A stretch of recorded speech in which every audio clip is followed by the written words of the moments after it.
Thank you very much, Oliver. I do appreciate it. It's about over 10 years since I last spoke at this seminar, so it's good to see I've got a big crowd this time than when I last spoke. So I'm moving forward, which is always a good way to be in life, I think. Thomists have always or have long argued about Christ's being. According to Jean-Pierre Terrell, for 630 years. In particular, they've argued over whether Christ's human nature or essence possessed its own act of being. Such an act of being would be really distinct from the divine act of being, as well as proportionate to and limited or determined by the human nature or essence it actualized. It would not simply be a name for the divine act of being, insofar as Christ's human nature or essence was putatively actualized by that divine act of being, nor is it really a question of the fact of Christ's existence. Rather, it would be an act of being which was not divine and which was proper to Christ's human nature. So the question is, did Christ's human nature possess such an act of being or not? Certainly, most Thomists have denied that it did. Moreover, in taking that view, they have tended to regard the text I want to focus on today, Tertia Pars, Question 17, Article 2, as a paradigmatic example of precisely that denial. Before entering into the debate, however, I think it's useful to offer some terminological precisions in order to better frame the question I wish to address. Basically, there are three concepts we need to grasp: essence, suppositum, and esse. Essence specifies those material and or formal characteristics in virtue of which a thing is able to be and to be categorized within its species and genera. Thus, humanity, for example, is that in virtue of which a human being can be and be categorized within its species, man, and its genera, for example, substance. In the case of material beings, specific essence can be distinguished from individual essence by designated matter. That is, matter which is quantitatively terminated and qualitatively determined. The individual essence contains such matter, the specific essence does not. Since designated matter individuates its possessor both numerically and qualitatively, the individual essence will be both denotable, something which can be pointed out, and incommunicable to others as inferiors. The specific essence, on the contrary, will be communicable to others, but not denotable, not something which can be pointed out.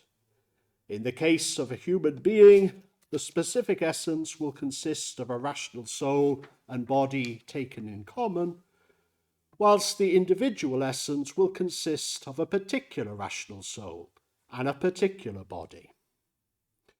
I'm going to use the terms nature and essence interchangeably.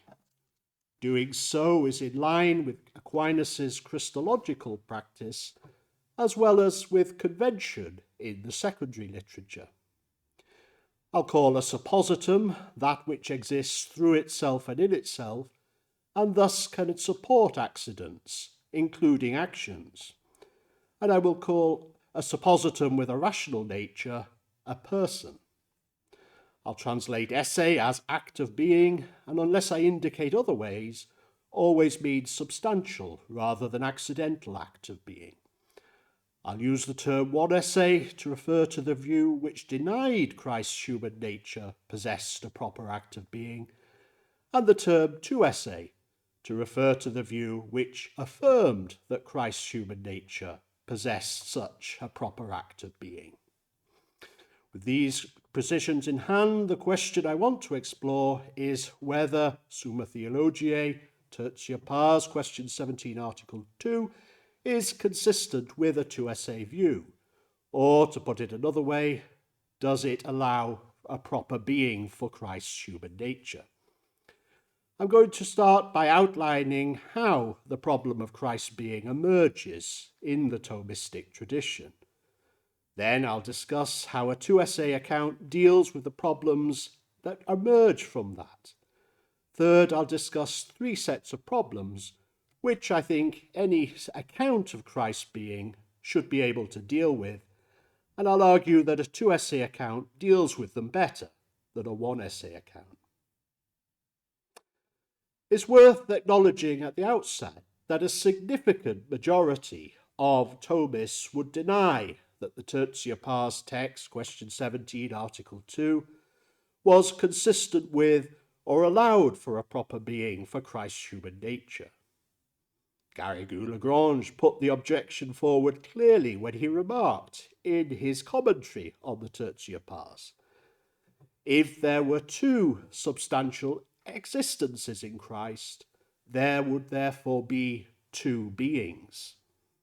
Existence here is used to translate esse, and since the beings postulated would each be of a rational nature, then two esses in Christ would entail two persons, which clearly would be inconsistent with the Chalcedonian decree and not at all what St. Thomas had in mind.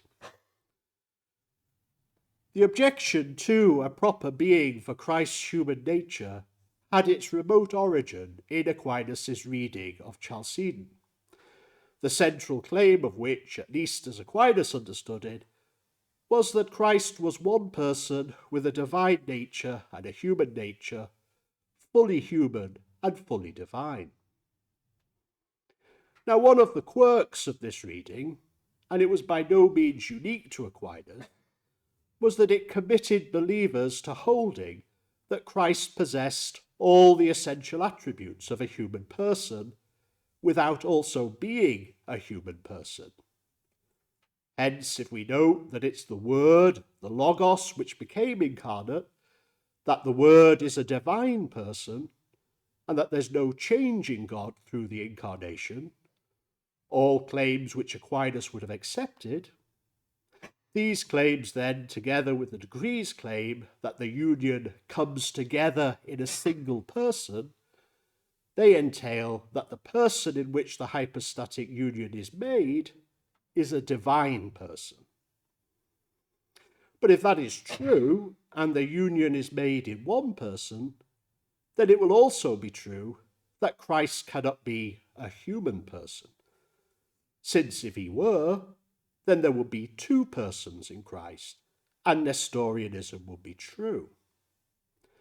Further, if Christ possesses a human nature, as Chalcedon states he must, then Christ will possess all the essential attributes of a human person without also being a human person, as I suggested. At this point, however, the plot thickened because in addition to holding that Christ possessed all the essential attributes of a human person, one can make a good case that St. Thomas also held that Christ possessed most, some would say all, of the accidental attributes of a human person. To see why, we need to consider some of the evidence Aquinas regarded the nature assumed, the assumptum, to be an individual human nature. For example, Aquinas called the assumptum both a certain individual in the genus of substance and a particular substance. He also explicitly linked the assumptum with individuality when he remarked, human nature in Christ is able to be called a certain individual or singular. However, given designated matter individuates hylomorphic compounds, if the assumptum was to be individual, singular, and particular, then it could only be so in virtue of possessing designated matter. Only the individual nature possessed designated matter, though. Therefore, the assumptum had to be an individual nature. Aquinas made the same point in a slightly different way when he contrasted the assumptum with nature taken as a Platonic type form separate from individual things. This construal, he argued, could not adequately characterize the assumptum because nature so taken could neither be individualized nor be perceptible by the senses. By implication, then, the assumptum would be both individual and perceptible. Yet since it could only be such in virtue of possessing designated matter, then the assumptum would have to be an individual nature. Now, given the assumptum was an individual nature which contained designated matter, then ipso facto it would possess many, if not all, of the accidental attributes of a human person. This gave rise to a problem, however. The assumptum characterized as an individual nature appeared to be very much indeed like a human person. It had all the essential characteristics of a human person, and at the very least it had many of the accidental ones as well. Yet if Aquinas' account was to be consistent with Chalcedon, then the assumptum could not be a human person. To avoid this conclusion, then, Thomists tried to identify an ontological ingredient which persons possessed, but individual natures lacked, and which could therefore be used to distinguish person from individual nature. Inevitably, Thomist thoughts turned to esse, and one group, led by Louis Billot, S.J., interpreted Capriolus's analysis to mean esse was the characteristics persons possessed, but individual natures lacked. Another group, inspired by Chalcedon, argued that individual natures were only remotely ordered to the act of being. To be made ready to receive esse, an individual nature had first to be terminated by a substantial mode which rendered it a person or suppositum, and therefore proximately ordered to esse. Although the two theories disagreed over which ontological ingredient distinguished person from individual nature, nevertheless both theories accepted that once esse was on the scene, so also a person was. Applied to the case of the Tertia Pars text, then, the one esse account holds that Christ's individual human nature could not possess a proper esse, since if it did, it would be a person, regardless of whether one also thought esse constituted it such or not. Further, since Christ's individual human nature did not possess a proper esse, it must have been actualized by the divine esse. At this point, it's helpful to acknowledge a corollary. Aquinas was clear in the Tertia Pars text that the word received no new esse from its human nature, saying, according to the human nature, no new personal esse comes to him.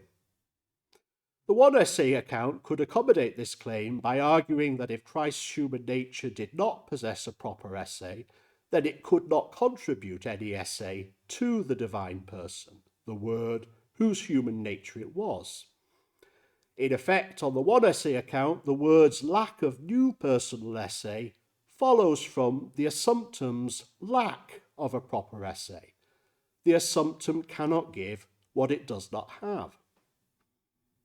This claim, however, is significantly different from the further claim that if Christ's human nature possessed any being of its own, then it would contribute esse to the divine person whose nature it was. In effect, that a nature in possession of esse could not but contribute esse to its suppositum or person. Whilst that former claim follows from the assumptum's lack of a proper esse, it's not at all clear that the latter does also. One has a sense here that the one essay view was influenced by the decision to group the Tertia Pars texts with three other texts where Aquinas discussed Christ's being, namely the third book of the Sentence Commentary, Distinction 6, Question 2, Article 2, Quadlibet 9, Question 2, Article 2, and Compendium of Theology, Book 1, Chapter 212, and argue that these four texts shared a common doctrine, that of a one essay account, which was distinct from a fifth text, De Unione Verbi Incarnati, Article 4, where alone, so it was thought, Thomas had experimented with a two-essay account. Since the De Unione famously allowed for another essay of this, i.e. the divine suppositum, whilst the other four texts, including the Tertia Pars, did not, then one might surmise that the latter claim, that if Christ's human nature possessed any being of its own, then it would contribute essay to the divine person, depended upon treating these other four texts in contradistinction to the De Unione. However, if one rejects that procedure and seeks instead to evaluate the Tertia Pars text on its own merit, then there's no reason why a two-essay account needs to be linked to the De Unione. In fact, one could defend a two-essay account which was inconsistent with the De Unione.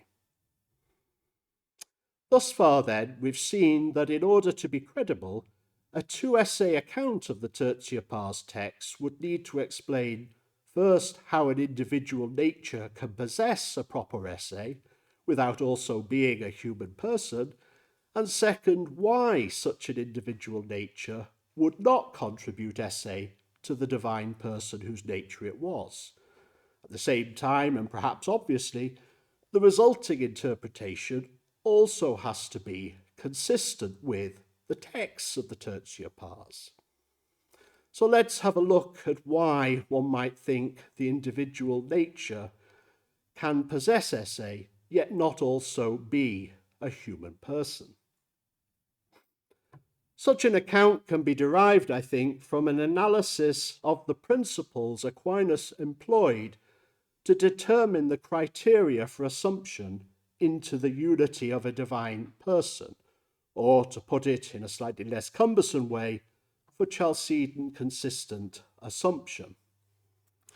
It's helpful to begin with the criterion which determines what cannot be Chalcedon consistently assumed. Thus, St. Thomas insisted in Book 4, Chapter 43 of the Summa Contra Gentiles, that no nature which had existed prior to a putative assumption could be Chalcedon consistently assumed. Such a nature, he reasoned, would have to exist in a person. Yet what would happen to that person on the supposition of a putative Chalcedon consistent assumption? If that person remained, then there would be two persons in Christ, which is Nestorianism rather than Chalcedon consistent assumption. On the other hand, if that person did not remain after the putative assumption, then it must have been corrupted, because, as Aquinas points out, no singular ceases to be what it is except by corruption. However, if the person was corrupted, then the nature would be also, and likewise the human being who had existed prior to the putative assumption, and no Chalcedon consistent assumption would have occurred. Moreover, since there are no further options, either the person remains or it does not, then one must conclude Aquinas denied that any nature which had existed prior to a putative assumption could be Chalcedon consistently assumed. The next criterion we need to consider determined how Chalcedon consistent assumption could occur. It was articulated in response to an objection that distinguished implicitly between two kinds of created supposita.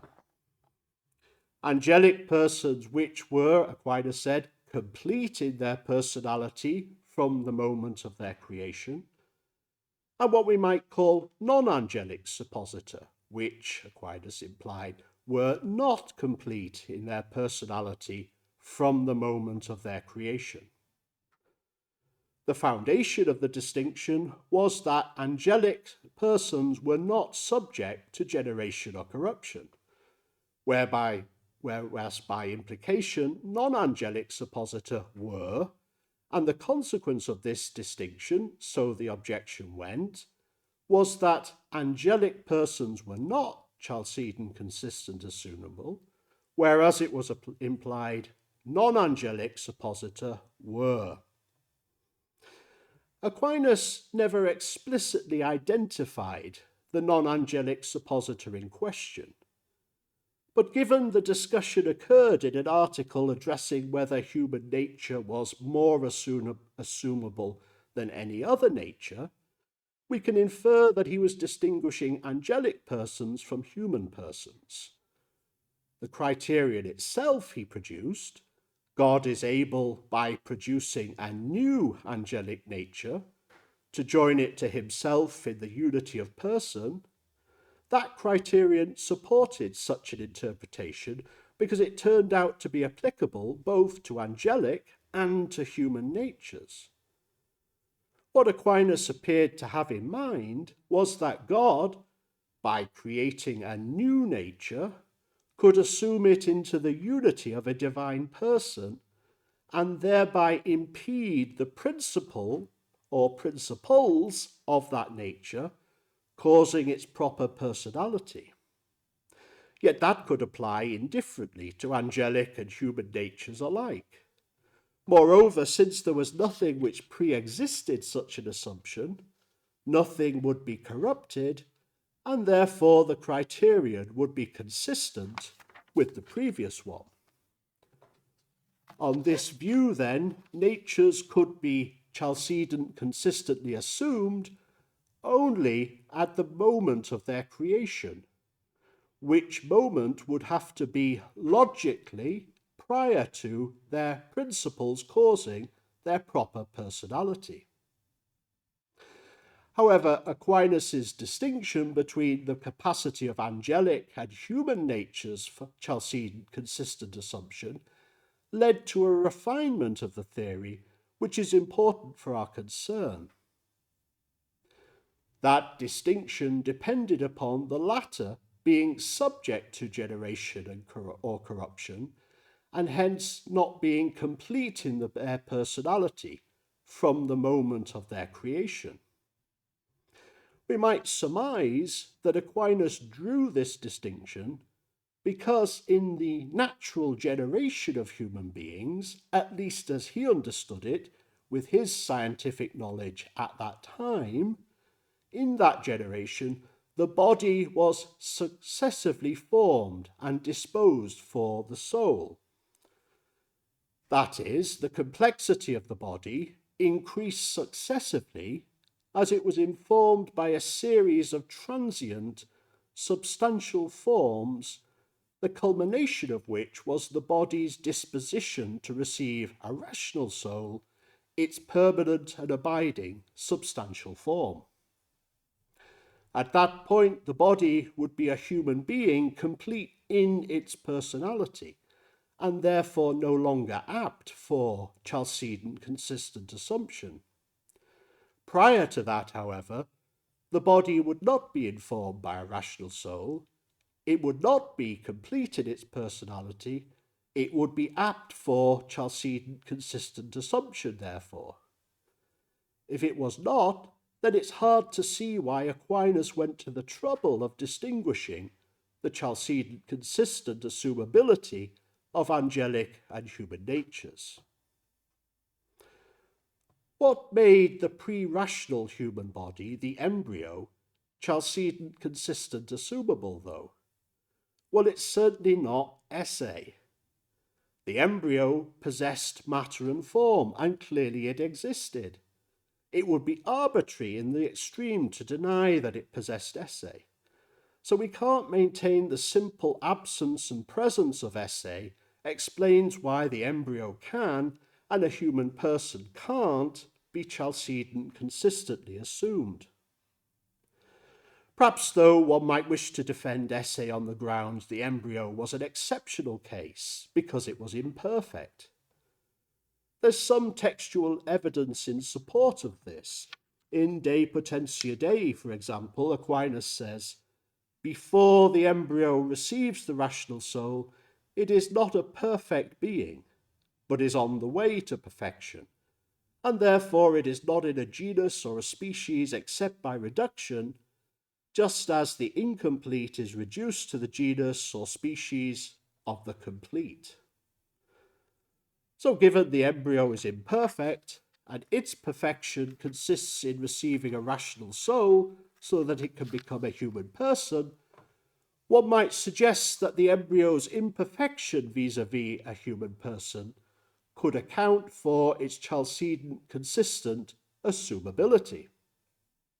Whereas if the embryo were not imperfect, then its esse would prevent it being Chalcedon consistent assumable. However, when discussing what would have happened if Christ's flesh, his body, had not been formed in an instant, as actually happened in the Incarnation, Aquinas insisted one of two things would follow.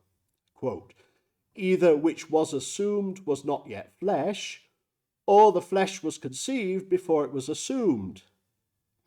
The second disjunct doesn't concern us here. The first, however, suggests the assumption of an embryo without the infusion of a rational soul. And if that interpretation is correct, then the embryo is Chalcedon consistent assumable in and of itself. But if the embryo is Chalcedon consistent assumable in and of itself, then it's the embryo's intrinsic character prior to the infusion of a rational soul that makes it Chalcedon consistent assumable, not its imperfection vis-à-vis a human being, and thus no escape route has been found for the esse theory. Still, if neither esse alone renders the embryo incapable of Chalcedon consistent assumption, nor esse qualified by the embryo's imperfection vis-à-vis a human being, then it's hard to see how esse can do the job at all. In which case there's no reason why the individual human nature Christ possesses cannot also possess esse without being rendered incapable of Chalcedon consistent assumption and therefore being a person. What might do the trick, though? Well, Aquinas observes that rational substances have dominion over their actions. He's quite insistent about this in the Prima Pars. And as a result of this, rational substances are given the special name person. We could therefore suggest dominion over action as a criterion which distinguishes the non-Chalcedon consistent assumable from the Chalcedon consistent assumable. In effect, if a thing has dominion over action, then it will be a person and not Chalcedon consistent assumable. But if a thing does not enjoy dominion over action, then it will not be a person and therefore Chalcedon consistent assumable. The idea would be that having such dominion is a perfection whose destruction is not in keeping with the goodness of the assumer, God. Yet that is precisely what would happen if its possessor was Chalcedon consistently assumed. This seems promising and would certainly explain why the pre-rational embryo was Chalcedon consistent assumable. However, it's too broad a criterion, since it would make any non-rational nature Chalcedon consistable assumable, while Aquinas restricts himself to speaking of rational natures as such. Accordingly, the dominion criterion needs to be supplemented, and the best way to do so, I think, is by introducing the embryo's imperfection vis-à-vis the human person. We might say any nature is Chalcedon consistent assumable which, 1, does not enjoy dominion over action, and 2, is ordered to such dominion. The embryo fulfills both criteria readily. The first because it does not have dominion over action, the second because it is ordered to such dominion, as the imperfect to the perfect. Rational nature, whether angelic or human, also fulfills the criteria. The first because it does not have dominion over action, it's not a person, it's a source of activity. The second because it's ordered to such dominion, as the source of its final perfection. Non-rational natures, however, fulfill the first criterion because they don't have dominion over action. They fail in the second, however, because they are not, and indeed cannot be ordered to such dominion. They lack the requisite nature. Still, if an individual nature does not exercise dominion over action, and therefore can possess esse without being a human person, it's still incumbent to explain why the divine person whose nature it is does not receive any further esse from possession of that individual nature. In the Tertia Pars text, Aquinas offers the following account of two ways in which a person can receive esse. He writes, "If there is a form or nature which does not pertain to the personal esse of the subsisting hypostasis, this esse is not said to be of the person simpliciter, but secundum quid. As to be white is the being of Socrates, not insofar as he is Socrates, but insofar as he is white. And nothing prevents esse of this kind being multiplied in one hypostasis or person. For the esse by which Socrates is white is different from the esse by which he is a musician, but it is impossible that the esse which pertains to the very hypostasis or person as such, secundum se, is multiplied in one hypostasis or person, because it is impossible that of one thing there is not one esse. Esse, therefore, can pertain to the person as such, or to the person in a qualified manner. In the former case, it pertains to the person simpliciter and cannot be multiplied. It can only be one. Socrates is given as an example of the thing to which such esse pertains.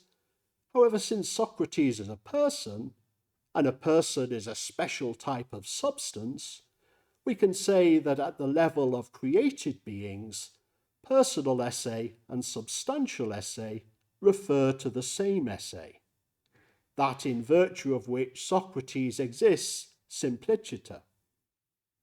In the latter case, esse pertains to the person secundum quid in a qualified way and can be multiplied. A predicamental accident, whiteness, is given as an example of the thing in virtue of which this esse pertains to a person. Further, just as whiteness differs from musicality, so also does the esse which pertains to the person in virtue of possessing both of these accidents. Yet how is this distinction between esse simpliciter and esse secundum quid being drawn?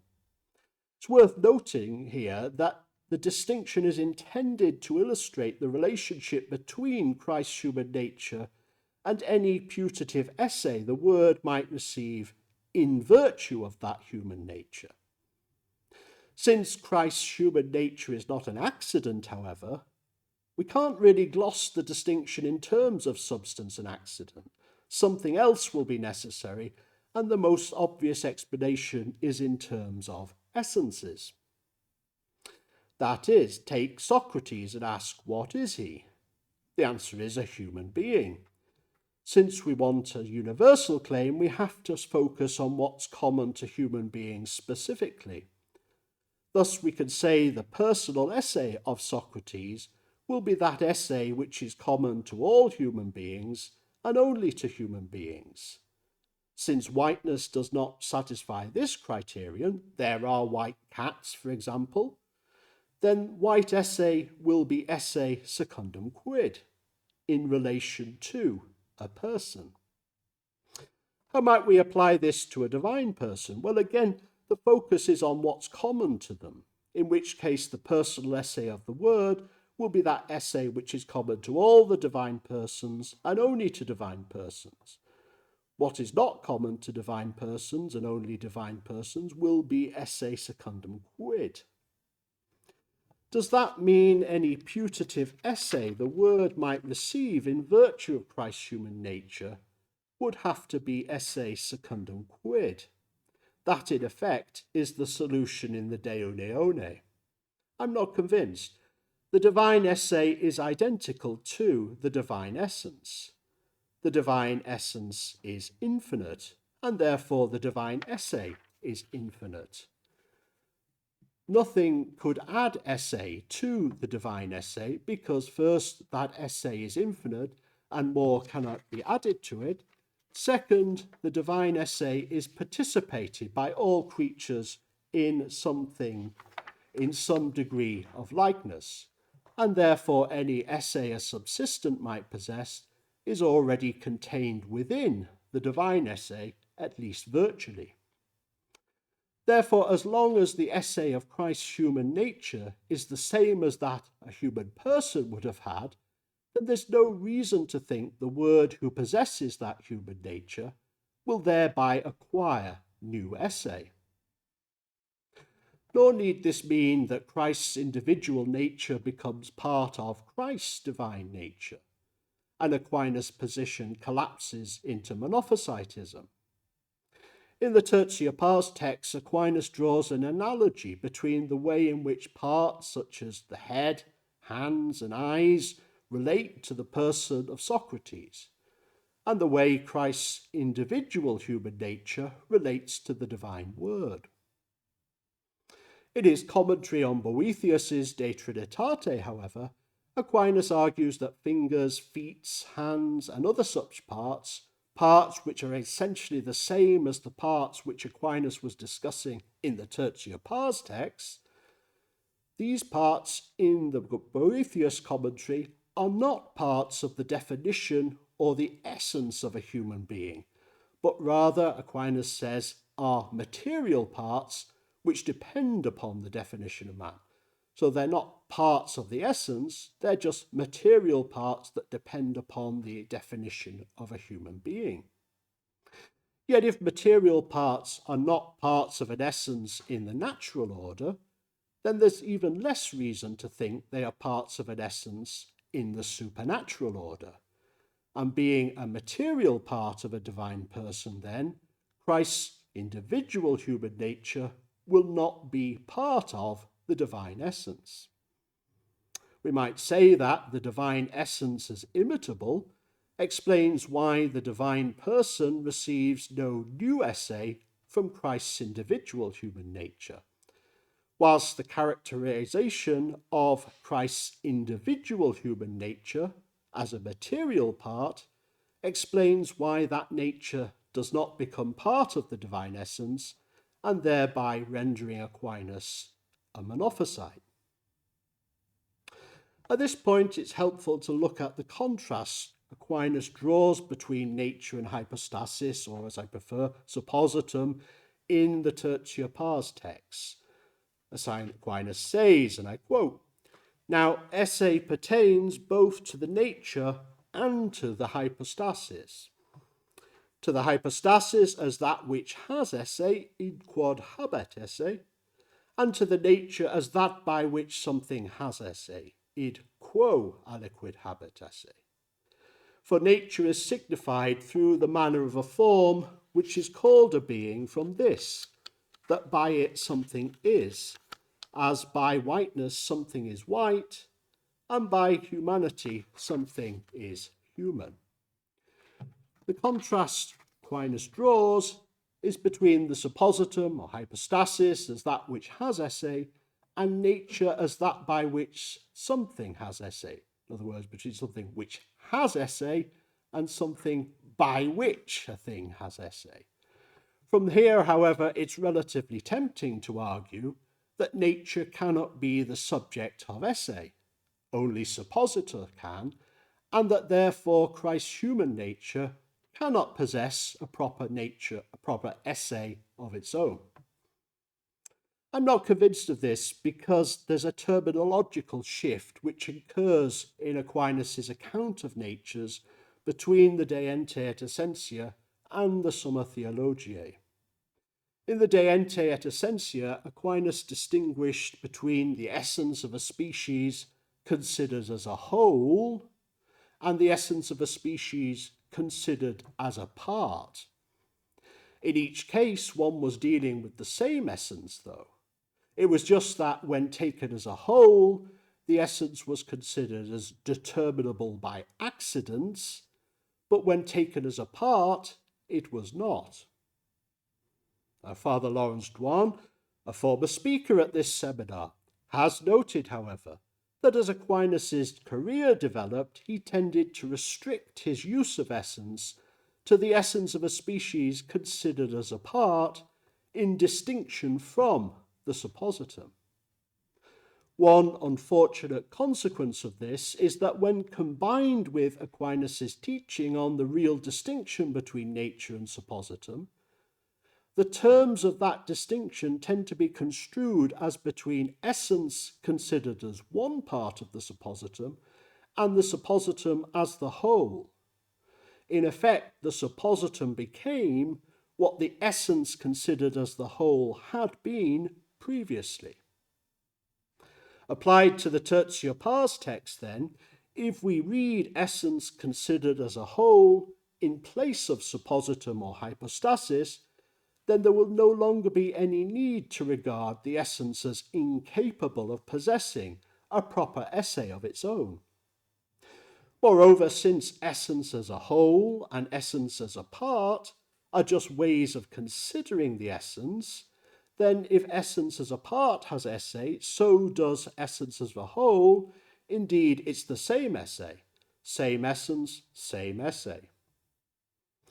A further concern might follow from the comparison drawn between natures and accidents as that by which something is X, we might say.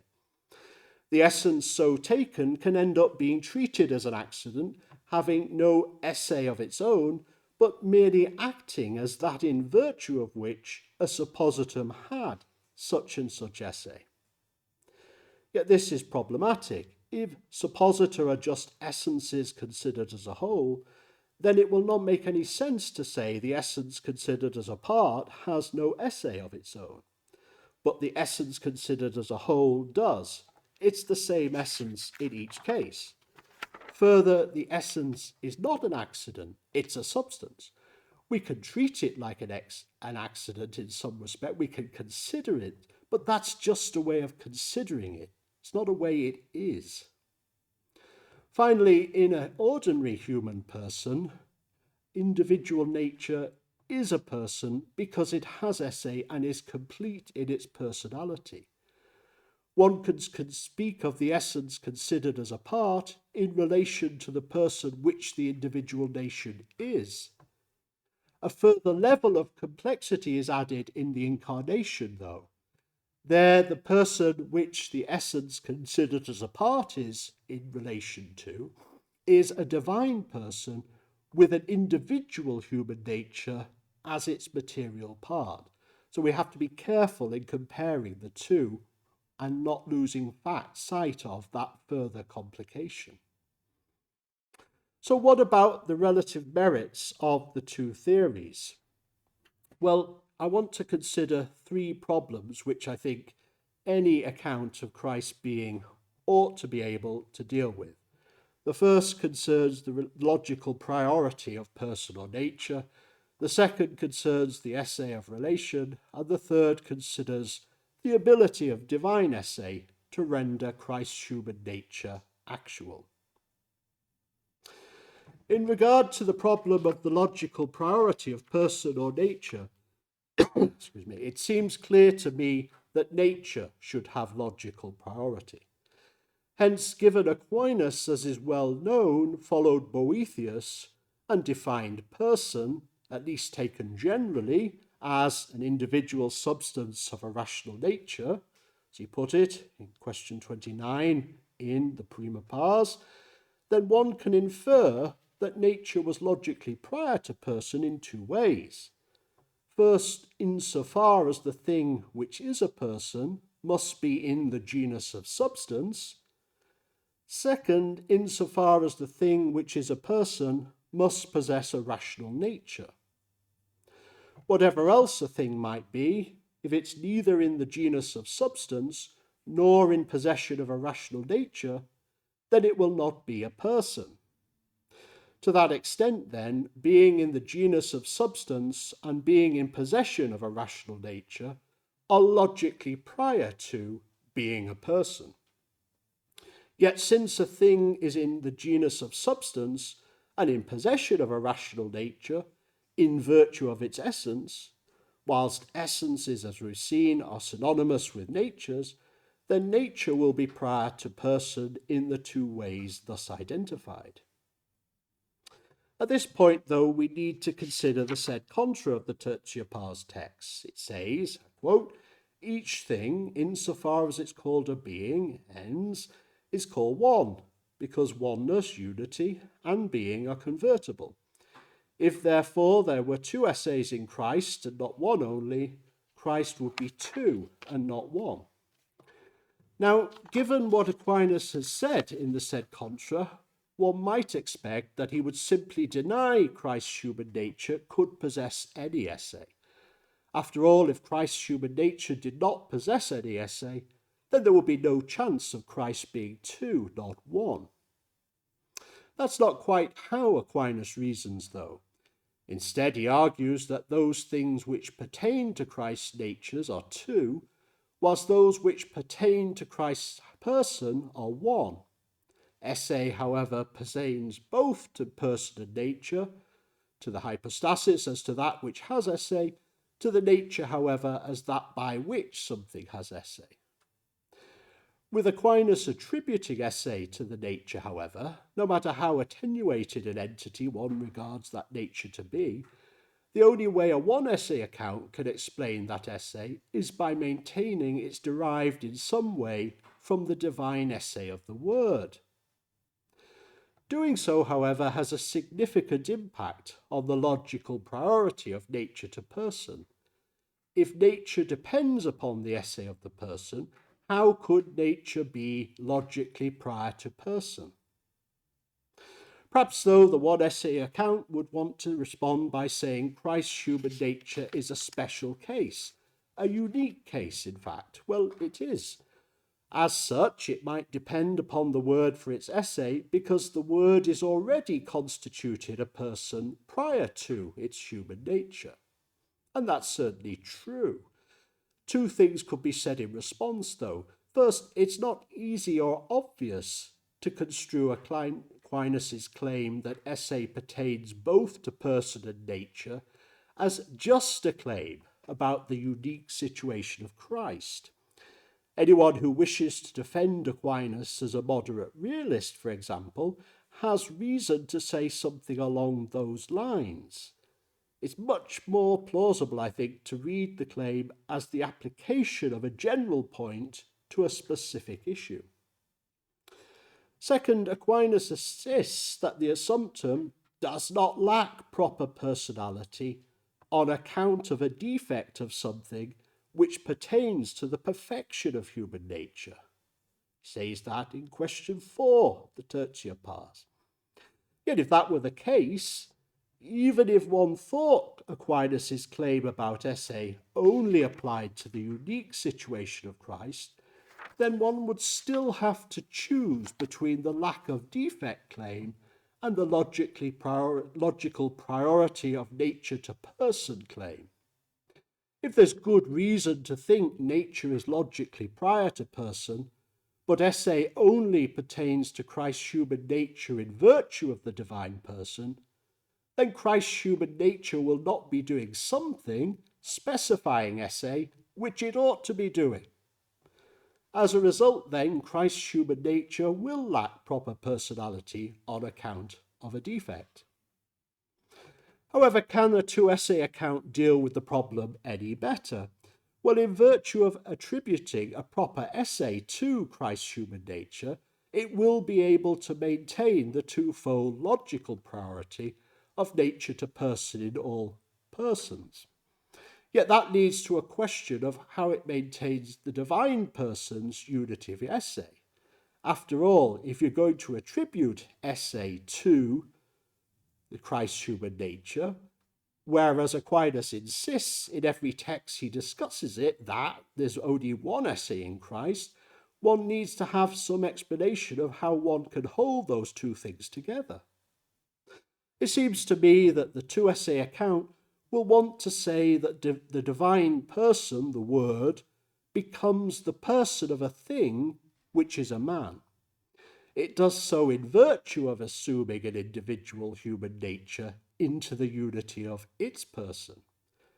The divine essay becomes the essay of a man in virtue of being the act of being of a thing which is a man, even though on the two-essay account that divine act of being does not actualize that by virtue of which that thing is a man. It doesn't actualize its human nature.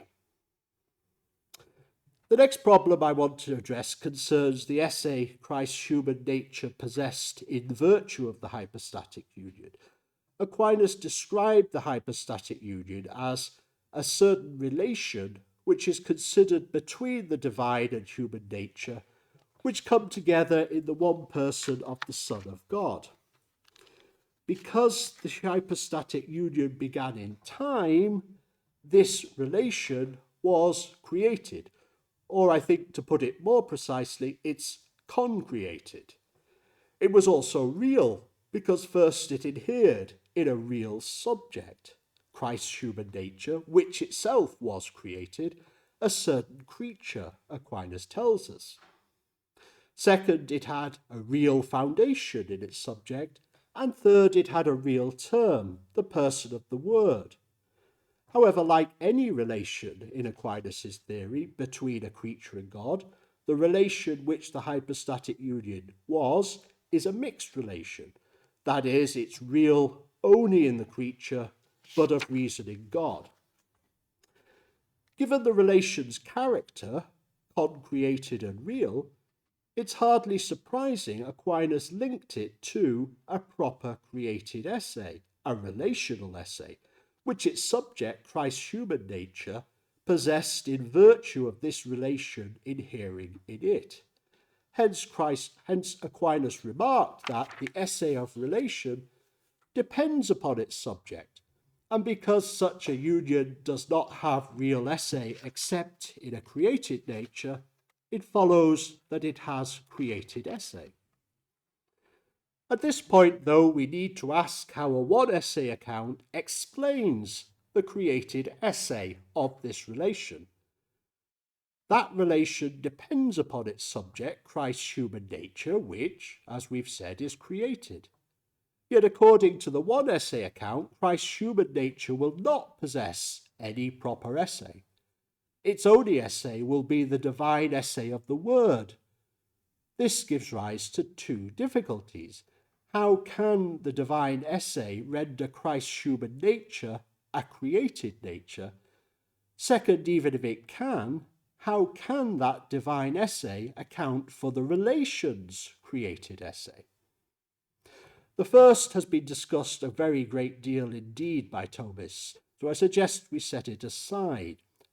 More pertinent here is the second. The subject of an accident, Aquinas suggests, is compared to it as potency to act, because an accident is a certain form, making the subject be in act according to an accidental being. That's from the first book of the Summa contra Gentiles. Makes its subject be in act according to an accidental being. That accidental being, John Whipple, another former speaker at our seminar, says, was consistently understood by Aquinas to be really distinct from the substantial essay of his subject. and Whipple says that in his great work, The Metaphysical Thought of Thomas Aquinas. However, if the subject of the relation, Christ's human nature, is in act in virtue of the divine esse, which esse we know is both infinite and uncreated, then how can the relation's limited and created esse be added over and above the divine substantial esse of its subject? Surely the divine esse will exhaust all the potency in Christ's human nature, both substantial and accidental. On the other hand, if, as some do, one defends a mere distinction of reason between accidental and substantial esse, then how can the relation's limited and created esse really be limited and created? It cannot be, because it will just be the divine esse considered under a different aspect. Moreover, the problem generalizes because it applies to the being of any accidents Christ's human nature might possess.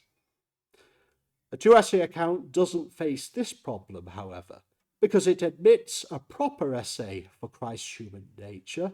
That esse will be limited, determined by that nature, and thus allow for further realization of accidental esse. A third problem worth mentioning is how Christ's human nature is rendered actual by esse. A two-esse account will attribute a proper esse to that nature in virtue of which it is rendered actual. A one-esse account will argue to the contrary that it is rendered actual by the divine esse. But can that really happen? The divine esse is the divine essence, and as such is a quiddative principle. How could one quiddative principle, the divine essence, actualize another, Christ's human nature? The distinguished Thomist Joseph Owens, in an analysis of being as a real nature, admittedly discussing the real distinction, has written, and I quote, "It is a real nature which includes every perfection, every act in its own indivisible unity. If it entered into composition with anything else as a nature, it would absorb that thing into itself." But being as a real nature, which Owens is discussing, that is the divine nature. And if being as a real nature cannot enter into such composition without such consequences, then surely neither can the divine nature, which is just the same thing, considered under a different name. Yet is this not precisely what the one-esse account of the Incarnation requires? It's pointing towards monophysitism at the least. It's got a serious question to answer, at worst. To summarize then, Christ's human nature is an individual nature. If it were not, then Christ would not be fully human as the Chalcedonian decree requires. Nor would his humanity, Christ's humanity, be perceptible as the truth of the gospel demands. Christ's individual nature can possess a proper act of being, esse, because esse is not the formal constituent of the person. If it were, then according to Aquinas' principles, the pre-rational embryo would not be Chalcedon consistent assumable, when in fact it is. Whatever does not exercise dominion over its actions and is not ordered to such dominion is not apt for Chalcedon consistent assumption. Whatever does not exercise dominion over its actions but is ordered to such dominion is apt for Chalcedon consistent assumption. As best as I can tell, the most likely candidate for the formal constituent of the person is the termination of the existing individual nature. In other words, not prior to existence, as Chalcedon argues. Christ's individual nature can possess esse without contributing esse to the divine person, because its esse is that of a subsistent being, and all such beings are likenesses of the divine esse, its exemplar. Finally, Christ's existing human nature does not become part of the divine essence because it is a material part, and Aquinas denies that such parts are parts of the essence, even in a natural state.